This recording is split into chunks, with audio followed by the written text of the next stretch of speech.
मुन्ना से नीतीश कुमार तक का सफर इतना आसान नहीं है किन्हीं के लिए, लेकिन इन्होंने इसे करके दिखाया। आज पूरे देश में नीतीश कुमार के नाम का डंका बज रहा है। डंका इसलिए भी कि 2005 से लगातार सत्ता की चाबी बिहार में इन्हीं के हाथों में रही है। विधायकों की संख्या कम हो या फिर अधिक, लेकिन इनके बिना अन्य दूसरे दलों को सत्ता में आना भी संभव नहीं है। लोग इसे 2005 से ही देख रहे हैं और एक बार फिर से लोगों ने 2022 में भी देखा। अब नीतीश कुमार बिहार में 8वीं बार मुख्यमंत्री की कुर्सी पर काबिज हैं। ऐसे में 5 PM के 5 का तड़का में हम आपको वो 5 कारण बताने जा रहे हैं जिसकी वजह से नीतीश कुमार के हाथ में हमेशा सत्ता की चाबी रही है। कारण नंबर 5, टॉप की चाणक्य नीति। नीतीश कुमार के बिहार की सत्ता में बने रहने के मुख्य वजहों में सबसे पहले कारण नंबर 5 बताते हैं। इनकी चाणक्य नीति के आगे सब फेल है। खासकर बिहार की राजनीति में किन्हीं की नहीं चलती। नीतीश कुमार की चाणक्य नीति के आगे न तो लालू यादव की चलती है और न ही देश के दिग्गज नेताओं में शामिल नरेंद्र मोदी और अमित शाह की ही चलती है। बिहार में 2005 से नीतीश कुमार लगातार सत्ता में है और 3 दफे पलटी भी मारी, लेकिन आज भी सत्ता की चाबी इन्हीं के हाथों में है। अपनी चाणक्य नीति की वजह से ही 8 बार में 2 बार महागठबंधन के बैनर तले मुख्यमंत्री की कुर्सी पर आए तो 6 बार NDA के CM रहे। 2015 के बाद अब एक बार फिर से नीतीश कुमार ने 2022 में महागठबंधन के साथ सरकार बनाई और 8वीं बार CM बने। इसकी वजह से इन्हें विरोधी पलटू राम भी कहने लगे हैं, लेकिन इससे इन्हें कोई फर्क नहीं पड़ता कि लोग क्या कहते हैं। बस इन्हें केवल बिहार के विकास से मतलब रहता है और उसी दिशा में लगातार आगे बढ़ते रहते हैं। इनकी सधी चाल से विरोधी पनाह मांगते रहते हैं। बिहार में NDA की सरकार गिरने के बाद बीजेपी के राष्ट्रीय प्रवक्ता शाहनवाज हुसैन को कहना पड़ा कि एक दिन पहले तक हम नीतीश कुमार के साथ थे और हमें भनक तक नहीं लगी, और यही वजह रही कि नीतीश कुमार अब इस्तीफे के लिए राजभवन से समय मांग रहे थे तो शाहनवाज हुसैन दिल्ली में नीतीश सरकार की एक कार्यक्रम में प्रशंसा कर रहे थे। कारण नंबर 4, नो जुमलेबाजी। सत्ता में बने रहने के प्रमुख कारणों में अब कारण नंबर 4 पर बात करते हैं। नीतीश कुमार की एक बड़ी और अच्छी आदत है कि ये जो बोलते हैं उसे करते हैं। दरअसल सियासी गलियारे के नेताओं का हाल किसी से भी छिपा नहीं रहा है। वे सत्ता पाने के लिए कुछ भी बोल देते हैं। फिर कहा भी गया कि कथनी और करनी एक हो वह नीति का आदर्श है, जबकि कथनी करनी में तालमेल नहीं हो तो वह राजनीति का आदर्श है। लेकिन नीतीश कुमार इन सब से बिल्कुल अलग हैं। इन्हें चुनावी जुमलेबाजी पसंद नहीं है। चुनाव में न तो ये अरविंद केजरीवाल की तरह कहते हैं कि बिजली पानी फ्री में देंगे और न तो नरेंद्र मोदी की तरह कहते हैं कि आपके खातों में 15-15 लाख रुपए आ जाएंगे। उन्होंने कहा कि हर घर नल, हर घर बिजली पहुंचाएंगे और उसे कर दिखाया। इस योजना को केंद्र सरकार ने भी माना और पूरे देश में लागू किया। महिलाओं को पंचायतों में 50% आरक्षण दिया। इसे भी केंद्र की नरेंद्र मोदी सरकार ने पूरे देश में लागू किया। बिहार सरकार की साइकिल योजना की आज भी पूरे देश में तारीफ हो रही है। इस योजना से लड़कियों की पढ़ाई में जबरदस्त उछाल आया। शराबबंदी कानून भी किसी से छिपा नहीं है। कारण नंबर 3, ग्रेट पॉलिटिशियन।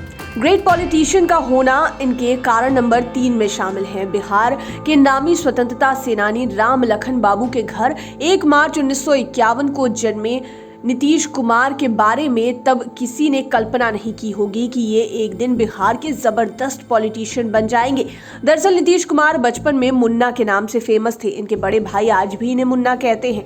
इनके पिता इलाके के प्रसिद्ध वैद्य जी थे। तब इनके परिवार का राजनीति से दूर दूर तक संबंध नहीं था। इसकी किसी ने कल्पना भी नहीं की थी कि यही मुन्ना एक दिन नीतीश कुमार बनकर राजनीति में सुशासन बाबू के नाम से ख्यातिलबद्ध हो जाएगा और ये पॉलिटिक्स के वैद्य बन जाएंगे और नब्ज पकड़कर बड़े बड़े नेताओं की कुंडली खंगाल देंगे। सिद्धांत से समझौता नहीं करना और लक्ष्य हासिल करने की जिद नीतीश कुमार की खास पहचान है। दरअसल नीतीश कुमार प्राइमरी और हायर एजुकेशन की डिग्री लेने के बाद बिहार कॉलेज ऑफ इंजीनियरिंग से मैकेनिकल इंजीनियरिंग करने लगे। वह 74-75 के दौर में लोकनायक जयप्रकाश नारायण की अगुवाई में बिहार से शुरू हुए आंदोलन में शामिल हुए जो कि देश भर में छा गया। तब इस आंदोलन में नीतीश कुमार भी कूद गए और ये जेपी आंदोलन इनके लिए राजनीति की पहली पाठशाला साबित हुआ। लोकनायक जयप्रकाश नारायण के अलावे राम मनोहर लोहिया, कर्पूरी ठाकुर, जॉर्ज फर्नांडिस का सानिध्य पाकर ये राजनीति में पूरी तरह से परिपक्व हो गए। 1977 में ये जनता पार्टी में शामिल हुए और 2000 में 7 दिनों के लिए पहली बार CM बने। फिर 2005 से जो इनकी राजनीतिक पारी शुरू हुई वह बेरोक टोक आज भी जारी है। कारण नंबर 2, बेस्ट सोशल इंजीनियर। अब बात करते हैं कारण नंबर 2 की। मैकेनिकल इंजीनियर से दिग्गज राजनेता तक सफर करने वाले मुख्यमंत्री नीतीश कुमार बिहार की राजनीति में बेस्ट सोशल इंजीनियर भी हैं। इन्हें तो विरोधी भी सोशल इंजीनियरिंग के जादूगर कहते हैं। दरअसल कुर्मी समाज से आने वाले नीतीश कुमार बनना तो चाहते थे मैकेनिकल इंजीनियर, लेकिन आपातकाल और लोकनायक जेपी ने इन्हें सियासत का सोशल इंजीनियर बना दिया। सोशल इंजीनियर भी ऐसा जिन्होंने बिहार की सत्ता और सियासत को बदल कर रख दिया। अपनी सोशल इंजीनियरिंग की बदौलत ही बिहार की राजनीति में अजय माने जाने वाले लालू यादव को पटखनी देकर खुद अजय बन बैठे।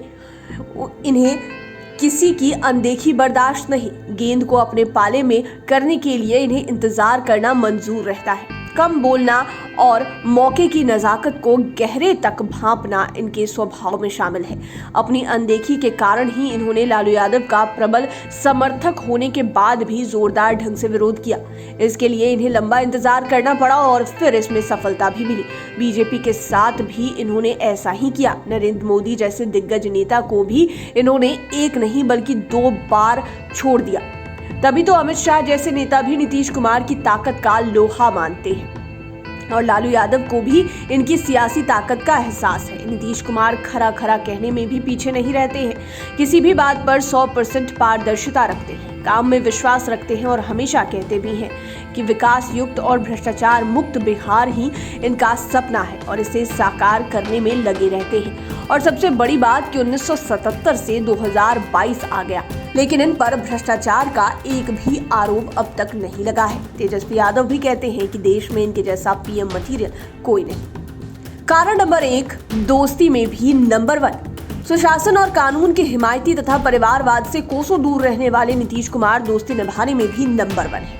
इसलिए लोग कहते हैं कि दोस्त हो तो नीतीश कुमार जैसा। इनकी दोस्ती शोले फिल्म के जय वीरू से भी आगे है और लोगों ने इस दोस्ती को एक बार फिर देखा जब लालू यादव बीमार पड़े और एनडीए में रहते हुए नीतीश कुमार सारे सियासी बंधनों को तोड़कर उन्हें देखने के लिए अस्पताल पहुंच गए और वे बेड पर निढाल पड़े अपने पुराने मित्र लालू यादव से मिलकर काफी भावुक हुए। मीडिया के सामने उन्होंने इसे खुले दिल से स्वीकार भी किया। कम बोले लेकिन महज चंद शब्दों में ही लोगों को एहसास हो गया कि उन दोनों की दोस्ती की जड़ें कितनी गहरी है, रिश्ते कितने पुराने हैं और इस रिश्ते की मिठास को केवल महसूस किया जा सकता है, उसे शब्दों में बयान नहीं किया जा सकता। दरअसल जुलाई 2022 की शुरुआत में लालू यादव गंभीर रूप से बीमार पड़े। पटना के एक अस्पताल में एडमिट थे। उस समय नीतीश कुमार बिहार में एनडीए के मुख्यमंत्री थे। इसके बाद भी उन्होंने साबित किया कि रिश्तों को कैसे जिया जाता है, कैसे निभाया जाता है, इसमें कितनी संजीदगी होती है। नीतीश कुमार को जैसे ही पता चला कि लालू यादव सख्त बीमार हैं, तो उन्होंने उसी शाम तेजस्वी को फोन कर उनका कुशल क्षेम पूछा, हालचाल जाना, एक एक बिंदु पर उनके बारे में जानकारी ली। मन ही नहीं माना तो दूसरे दिन अपने बीमार पुराने मित्र लालू यादव से मिलने वे अस्पताल पहुंच गए। वहां वे काफी देर तक रुके। फिर ये दोस्ती आज की तो है नहीं, ये दोस्ती 1974 से चली आ रही है। दोनों के बीच कई बार तकरार भी हुई, लेकिन दोनों के बीच प्यार में कमी नहीं आई और ये आज भी बरकरार है। और जब लालू यादव दिल्ली से स्वस्थ होकर लौटे तो बिहार में सरकार बदल गई थी, लेकिन नीतीश कुमार के मन में एक बार फिर दोस्ती ने अंगड़ाई ली। वे पैदल ही लालू यादव से मिलने राबड़ी आवास पहुंच गए। तब लालू भी अपने दोस्त को देखकर मुस्कुरा पड़े और अपने स्टाइल में कहा, अब इन्हें उन्हें नहीं चाहिए।